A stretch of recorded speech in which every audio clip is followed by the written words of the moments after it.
راستے میں بلوائی مل گئے تو آپ کیا کریں گے؟ میرا پسینہ نکل آیا اور میں پھیکی سی ہنسی ہنس پڑا۔ منہ سے کوئی بات نہ نکلی۔ میں اس قدر ڈرپوک ہو چکا تھا کہ عائشہ کو جھوٹی تسلی بھی نہ دے سکا۔ ایک جگہ پانی جمع تھا، ہم دونوں نے پیا اور ایک خشک جگہ دیکھ کر وہاں لیٹ گئے۔ میرے جسم میں طاقت نہیں رہی تھی۔ ایک جگہ دیکھ کر ہم دونوں لیٹ گئے اور تھکن کی وجہ سے فوراً ہی سو گئے۔ سورج کی تپش نے مجھے جگا دیا۔ عائشہ گہری نیند سوئی ہوئی تھی۔ میں نے عائشہ کو جگایا اور ہم چل پڑے۔ اس علاقے کی آبادیاں پنجاب کی طرح نہیں ہوتیں۔ یہاں پانی کے قدرتی تالاب ہوتے ہیں۔ ان میں موٹے موٹے بانسوں کے ستون کھڑے کر کے ان پر بانسوں کی جھگیاں بنی ہوتی ہیں۔ دور دور بانسوں کی جھونپڑیاں نظر آ رہی تھیں۔ ہم ان سے بچتے چلے جا رہے تھے۔ میں نے کوئی نصف میل دور 4 آدمی اسی سمت جاتے دیکھے جدھر ہم جا رہے تھے۔ ان کے پاس کوئی سامان نہیں تھا، جس سے پتہ چلتا تھا کہ وہ مہاجر نہیں ہیں۔ وہ ایک ٹیکری کی اوٹ میں چلے گئے۔ یہ ٹیکری آگے گھوم کر ہمارے راستے میں آتی اور وہاں ختم ہو جاتی تھی۔ ہم وہاں پہنچے تو آگے سے اچانک وہ 4 آدمی آ گئے۔ چاروں کے پاس خنجر اور دھا تھے۔ انہوں نے گھات لگائی تھی۔ پہلے تو انہوں نے بنگالی میں کچھ کہا جو میں نہ سمجھ سکا۔ میں کانپنے لگا۔ ایک نے ٹوٹی پھوٹی اردو میں مجھے کہا کہ دونوں سوٹ کیس مجھے دے دو اور یہ عورت بھی ہمارے حوالے کر دو، ہم تمہیں زندہ چھوڑ دیں گے۔ مجھ میں ذرا بھر جرأت نہیں تھی۔ میری غیرت بھی مر گئی۔ میں نے کوئی جواب نہ دیا۔ عائشہ میرے پیچھے ہو گئی۔ ان چاروں کے ہاتھوں میں چمکتے ہوئے ہتھیار تھے۔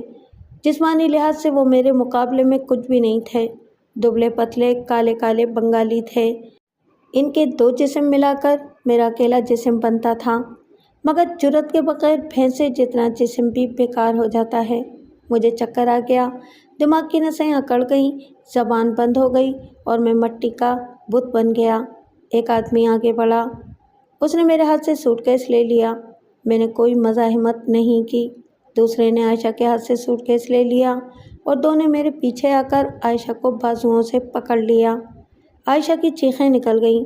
ایک نے مجھے بازو سے پکڑا اور آگے کو چلا کر بولا، تم جاؤ، اور میں چل پڑا۔ عائشہ چیخ رہی تھی۔ مجھ پر جو اثر ہو رہا تھا وہ میں بیان نہیں کر سکتا۔ کچھ یوں تھا کہ کوئی چیز مجھے آگے کو دھکیل رہی تھی اور کوئی طاقت مجھے پیچھے کو گھسیٹ رہی تھی۔ میری عقل مر گئی تھی، دل مر گیا تھا۔ میں مرنے کی دعائیں مانگا کرتا تھا، خودکشی کا ارادہ بھی کیا تھا، مگر موت سامنے آئی تو میں اپنی دولت، اپنی بیوی اور اپنی غیرت ان کے حوالے کر کے میدان چھوڑ گیا۔ میں پیچھے دیکھنے کی بھی جرأت نہیں کر رہا تھا۔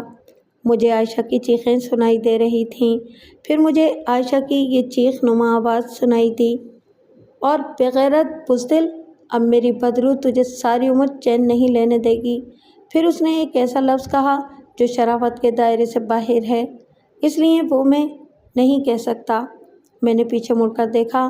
کوئی 20 قدم دور 2 ہندوؤں نے عائشہ کو زمین پر گرا لیا تھا اور اس کو بے لباس کرنے کی کوشش کر رہے تھے۔ عائشہ تڑپ و چیخ رہی تھی۔ 2 ہندو میری طرف پیٹ کیے کھڑے تھے۔ پھر مجھے معلوم نہیں کہ میرے اندر کیسا دھماکہ ہوا۔ وہی حالت ہو گئی جو پہلی بیوی کو قتل کرنے سے پہلے ہوئی تھی۔ مجھے یہ بھی یاد نہیں کہ میں نے 20 قدم کا فاصلہ اڑ کر طے کیا، دوڑ کر کیا، یا آہستہ آہستہ چل کر۔ مجھ پر جیسے غشی طاری ہو گئی تھی۔ ہوش اس وقت آیا جب ان 2 میں سے ایک بنگالی جو میری طرف پیٹ کر کے کھڑے تھے میرے گھوسے سے دور جا پڑے اور اس کے ہاتھ سے تلوار نما چھرا ایک طرف گر چکا تھا۔ میں نے اسے کن پٹی پر گھوسا مارا تھا۔ وہ یقیناً بے ہوش ہو گیا تھا۔ میں نے دوڑ کر اس کا چھرا اٹھا لیا۔ دوسرے کے پاس خنجر تھا۔ وہ میرے اوپر پہنچ چکا تھا۔ اس نے مجھے نیچے سے خنجر کا وار کیا۔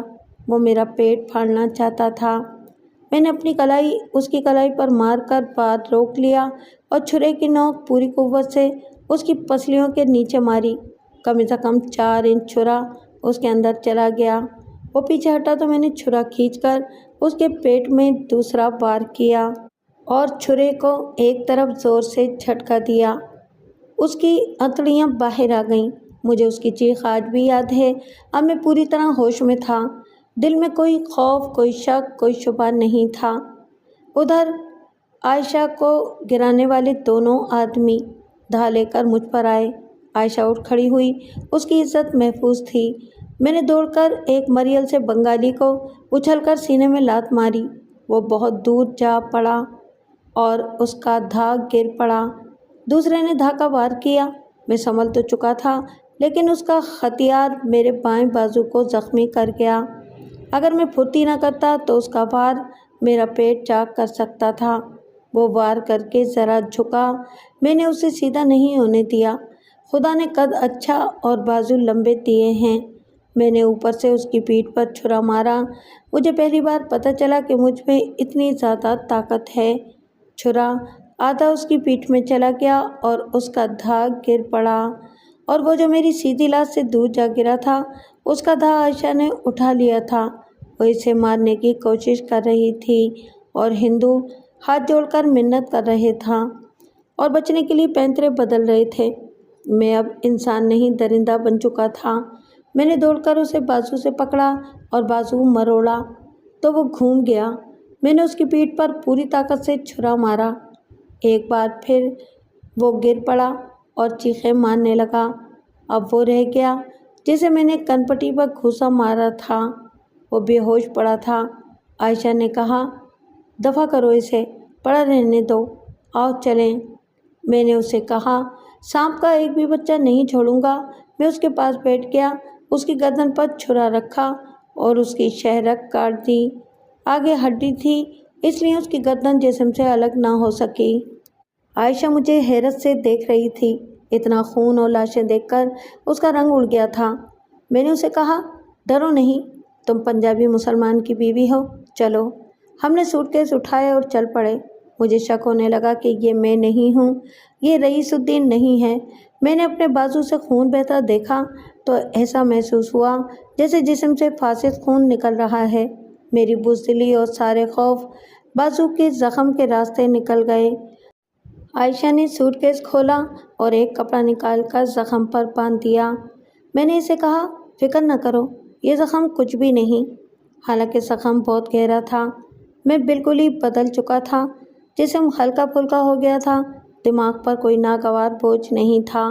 آگے گئی تو میں نے اچانک رک گیا اور سوٹ کیس رکھ دیا اور عائشہ کو گلے لگا لیا۔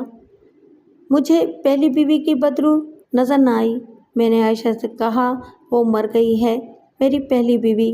مجھے رانچی والے خطیب صاحب کے الفاظ یاد آ گئے، تمہارے لیے دعا کروں گا کہ خدا تم پر کوئی ایسی مصیبت نازل کرے کہ تمہارے اندر جو مرد سویا ہوا ہے وہ جاگ اٹھے۔ ان کی دعا قبول ہو گئی تھی۔ اپنا اور دشمن کا خون بہا کر میری مردانگی جاگ اٹھی تھی۔ انہوں نے ٹھیک کہا تھا کہ تم پر نہ کوئی بدرو سوار ہے نہ کوئی آصف، تم خود اپنے آپ پر سوار ہو۔ سب کچھ تمہارے اندر ہے، طاقت بھی، کمزوریاں بھی۔ عائشہ نے کہا، تیز چلو، بلوائی پھر آ جائیں گے۔ ہم چل پڑے۔ دن گزرا، رات آئی۔ ہم ویرانے میں جا رہے تھے۔ بعد میں پتہ چلا تھا کہ سڑک پر جانے والے مہاجرین کا بہت قتل عام ہوا تھا۔ ہم نے رات ایک ویران جگہ پر قیام کیا اور ہم کیا بتائیں کہ کیسی کیسی بری حالت سے گزر کر مشرقی پاکستان پہنچے تھے۔ اس شام ہم اس جگہ سے مشرقی پاکستان کی سرحد میں داخل ہوئے جہاں ہلی واقع ہے، اس سے آگے بوگرا ہے۔ اب میرے پاس وہ تینوں چیزیں موجود تھیں جن کے بل بوتے پر انسان پہاڑوں کے بھی جگر چاک کر سکتا ہے۔ ایک جرأت، دوسرا قومی جذبہ اور تیسرا پیسہ۔ میں اپنی فطری بزدلی ان چار لوگوں کے خون میں ڈبو آیا تھا جنہوں نے عائشہ کو بے آبرو کرنے کے لیے اسے مجھ سے چھین لیا تھا اور زمین پر گرا لیا تھا۔ وہاں سے میں ڈھاکہ چلا آیا۔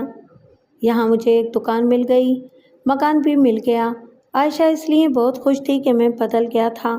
مجھ میں وہ ساری خوبیاں پیدا ہو گئی تھیں جو ایک مرد میں ہونی چاہیے۔ عائشہ کو غم تھا تو اپنے ماں باپ کا تھا۔ ان کے متعلق آج تک پتہ نہیں چلا کہ زندہ ہیں یا ہندوؤں کے ہاتھوں شہید ہو گئے تھے۔ مشرقی پاکستان سے ان کے نام کئی خط لکھے تھے، کوئی جواب نہیں آیا تھا۔ وہ شاید گاؤں میں شہید ہو گئے ہوں۔ عائشہ کے جب بچے پیدا ہوئے تو والدین کا غم کم ہو گیا۔ مجھے خوشی اس بات پر تھی کہ مجھے ایک گھر اور اپنا وطن مل گیا تھا۔ میں تو دھتکارا ہوا بے گھر آدمی تھا۔ میں اپنی بیوی کا مفرور قاتل تھا۔ ہر لمحہ پھانسی کا رسا میرے سر پر لٹکتا رہتا تھا۔ اب وہ خطرہ ختم ہو گیا تھا اور پہلی بیوی کی بدروح ہندوستان میں ہی رہ گئی تھی۔ عائشہ کبھی یاد دلاتی تھی تو بھی مجھے اس کی بدروح نظر نہیں آتی تھی۔ مجھ پر اب اس کے قتل کا کوئی اثر نہیں ہوتا تھا۔